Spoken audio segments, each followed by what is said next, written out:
Hi hello welcome to future teacher class. So ഇന്ന് നമ്മൾ നോക്കാൻ പോകുന്നത് എങ്ങനെയാണ് ഗൂഗിൾ മീറ്റ് യൂസ് ചെയ്യുക എന്നുള്ളതിനെ പറ്റിയിട്ടാണ്. സോ ഇനീഷ്യലി നമുക്ക് നമ്മുടെ ഗൂഗിൾ മീറ്റ് ലിങ്ക് നമുക്ക് നമ്മുടെ വാട്സപ്പിലായിട്ട് അവൈലബിൾ ആയിട്ട് ഉണ്ടാകും. സോ നമുക്ക് എന്ത് ചെയ്യാം, ആ വാട്സപ്പ് ലിങ്ക് ഓപ്പൺ ചെയ്യാം. സോ നമുക്ക് ഡയറക്റ്റായിട്ട് അതിലേക്ക് പോകാം. എന്നിട്ട് നമുക്ക് നമ്മുടെ വാട്സപ്പ് ലിങ്ക് ഓപ്പൺ ചെയ്യാം. സോ വൺസ് നമ്മളിത് ഓപ്പൺ ചെയ്യുന്ന സമയത്ത് നമുക്ക് എന്ത് ചെയ്യാൻ പറ്റും, ഇവിടെ കാണാൻ പറ്റുന്നുണ്ടാവും. അതായത് നമ്മുടെ ഒരു സ്ക്രീൻ ഇവിടെ കാണാൻ പറ്റുന്നുണ്ടാവും. സോ നോർമലി എന്തായിരിക്കും, ഇവിടെ ഈ ചുവപ്പ് കളറിലായിരിക്കും ഉണ്ടാവുക, എന്നിട്ട് അവിടെ ഒരു ക്രോസ് ഉണ്ടാവും. സോ ഇതിനർത്ഥം നമ്മുടെ ഓഡിയോ ആൻഡ് വീഡിയോ ഓഫാണ് എന്നുള്ളതാണ്. നമ്മൾ ആദ്യം ചെയ്യേണ്ടത് നമ്മുടെ ഓഡിയോ ആൻഡ് വീഡിയോ ഒന്ന് ഓണാക്കി നോക്കാം. അപ്പോൾ നമുക്ക് അറിയാൻ പറ്റും നമ്മളെങ്ങനെയാണ് കാണുന്നത്, നമ്മുടെ ബാക്ക്ഗ്രൗണ്ട് എന്താണ് എന്നുള്ളതൊക്കെ കാണാൻ പറ്റും. സോ എനിക്ക് എന്ത് ചെയ്യാം, ഇവിടെ ബാക്ക്ഗ്രൗണ്ട്സ് ആൻഡ് എഫക്റ്റ് എന്നുള്ള സെക്ഷൻ സെലക്ട് ചെയ്ത് കഴിഞ്ഞാൽ നമുക്ക് എന്ത് ചെയ്യാം, നമ്മുടേതായ രീതിയിലുള്ള ബാക്ക്ഗ്രൗണ്ട്സും കാര്യങ്ങളും വെക്കാൻ പറ്റും. ഇപ്പോൾ ഉദാഹരണത്തിന് ബ്ലറോ വേണോ, അല്ലെങ്കിൽ കൂടുതൽ ബ്ലറാക്കണോ, അതല്ലെങ്കിൽ ഏതെങ്കിലും ഇമേജസോ കാര്യങ്ങളോ വേണോ എന്നുള്ളതൊക്കെ നമുക്ക് എന്ത് ചെയ്യാം, പിക്ക് ചെയ്യാൻ പറ്റും. ഇപ്പോൾ ഉദാഹരണത്തിന് നമ്മൾ യൂസ് ചെയ്യാൻ പോകുന്നത് നമ്മുടെ ഫേമിൻ്റെ തന്നെ ഒരു ബാക്ക്ഗ്രൗണ്ടാണെന്ന് വിചാരിക്കാം. അങ്ങനെ ആകുന്ന സമയത്ത് നമ്മൾ എന്ത് ചെയ്യണം, ഡയറക്റ്റ് വരിക, എന്നിട്ട് ആഡ് യുവർ ഓൺ ബാക്ക്ഗ്രൗണ്ട് എന്നുള്ള ഓപ്ഷൻ ക്ലിക്ക് ചെയ്യാം. വൺസ് ഇത് ക്ലിക്ക് ചെയ്തതിന് ശേഷം നമുക്ക് വേണ്ട ബാക്ക്ഗ്രൗണ്ട് സെലക്ട് ചെയ്തിട്ട് ഓക്കെ കൊടുക്കാം, ഓപ്പൺ കൊടുക്കാം. അപ്പോൾ എന്തായി, നമ്മുടെ ആ ഒരു ഇൻസ്റ്റിറ്റ്യൂഷൻ്റെ ബാക്ക്ഗ്രൗണ്ട് നമുക്കവിടെ കിട്ടി. ഓക്കെ, ഇനി നമുക്ക് എന്ത് ചെയ്യാം, ഇതിവിടെ ക്ലോസ് ചെയ്യാം, എന്നിട്ട് ജോയിൻ ആവുന്ന കൊടുക്കാം. ഇപ്പം നമ്മൾ എന്തായിട്ടുണ്ട്, നമ്മുടെ ഗൂഗിൾ മീറ്റിൽ ജോയിൻ ആയിട്ടുണ്ട്. ഇനി ഒരു കുട്ടി ജോയിൻ ചെയ്യുന്ന സമയത്ത് എങ്ങനെയാണ് നമ്മൾ ആ കുട്ടിയെ ഗൂഗിൾ മീറ്റിലേക്ക് ആക്സെപ്റ്റ് ചെയ്യുക എന്നുള്ളത് നോക്കാം. നമ്മുടെ കുട്ടിക്കും ഇതേപോലെ തന്നെ ലിങ്ക് കൊടുത്തിട്ടുണ്ട്. സോ വൺസ് ആ കുട്ടി ജോയിൻ ചെയ്യുന്ന സമയത്ത് നമുക്ക് കാണാം, ഞാൻ എന്ത് ചെയ്യാണ്, ഞാൻ തന്നെ കുട്ടിയായിട്ടും ഒന്ന് ജോയിൻ ചെയ്യാണ്. അപ്പോൾ നമുക്കിത് ഇവിടെ കാണാൻ പറ്റുന്നുണ്ട്. അപ്പോൾ നോട്ടിഫിക്കേഷൻ വന്നിട്ടുണ്ട്, someone wants to join this call എന്നുള്ളത്. ഓക്കെ, അപ്പോൾ ഞാൻ എന്ത് ചെയ്യും, ഇവിടെ അഡ്മിറ്റ് കൊടുക്കാം.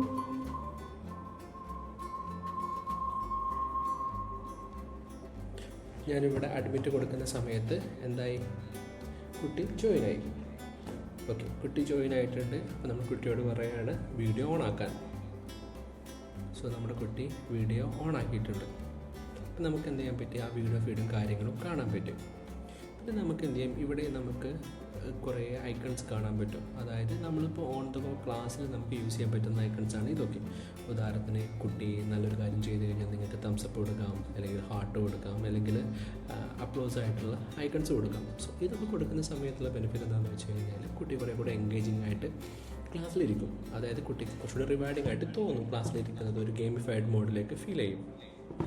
ഓക്കെ, സോ ഞാൻ എന്ത് ചെയ്തു, കുട്ടിയുടെ ക്ലാസ് അവിടേക്ക് മാറ്റി വെച്ചു. ഇനി നമുക്ക് ബാക്കി ഫീച്ചേഴ്സിനെ പറ്റി നോക്കാം. ഇനി ഉദാഹരണത്തിന് നമുക്ക് സ്ക്രീൻ ഷെയർ ചെയ്യണമെന്നുണ്ടെങ്കിൽ ഇതാ ഇവിടെ ഷെയർ സ്ക്രീൻ എന്നുള്ളൊരു ബട്ടൺ കാണുന്നുണ്ടാകും, അത് ക്ലിക്ക് ചെയ്യാം. എന്നിട്ട് നമുക്കിവിടെ 3 ഓപ്ഷനാണ് സ്ക്രീൻ ഷെയറിങ്ങിൽ നമുക്ക് അവൈലബിൾ ആയിട്ടുള്ളത്. ഒന്നാമതായിട്ട് ക്രോം ടാബായിട്ട് ചെയ്യാം, രണ്ടാമത്തത് വിൻഡോ മൊത്തം ചെയ്യാം, എൻ്റർ സ്ക്രീൻ ചെയ്യാം. ഇപ്പോൾ ഈ ക്രോം ടാബ് ചെയ്യുന്ന സമയത്ത് മാത്രമേ നമുക്ക് എന്ത് ചെയ്യാൻ പറ്റുന്നുണ്ടാവുള്ളൂ, ഒരു വീഡിയോ പ്ലേ ചെയ്തിട്ട് അതിൻ്റെ ഓഡിയോ കൂടെ കുട്ടിക്ക് കേൾക്കുന്ന രൂപത്തിൽ നമുക്ക് ചെയ്യാൻ പറ്റുന്നുണ്ടാവുള്ളൂ. ഇപ്പോൾ വിൻഡോ ചെയ്യുന്ന സമയത്ത് നമുക്ക് വീഡിയോ കാണിക്കാം, പക്ഷേ ഓഡിയോ വരില്ല. എൻ്റർ സ്ക്രീൻ കൊടുക്കുന്ന സമയത്ത് നമുക്ക് എന്തുണ്ടാവില്ല, ഓഡിയോ വരില്ല. അപ്പോൾ നമ്മൾ ക്രോം ടാബ് എടുക്കാം. അതിന് മുൻപ് ഞാൻ എന്ത് ചെയ്യട്ടെ, ഒരു യൂട്യൂബ് വീഡിയോ ഓണാക്കി വെക്കാം.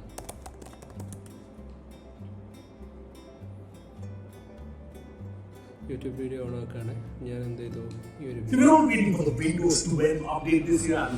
ഓക്കെ, ഞാൻ ഈ വീഡിയോ ആണ് ഷെയർ ചെയ്യാൻ പോകുന്നത്. ഞാനിവിടെ ഷെയർ കൊടുക്കുകയാണ്, യൂട്യൂബ് വീഡിയോ കൊടുക്കുകയാണ്, ഷെയർ കൊടുത്തു.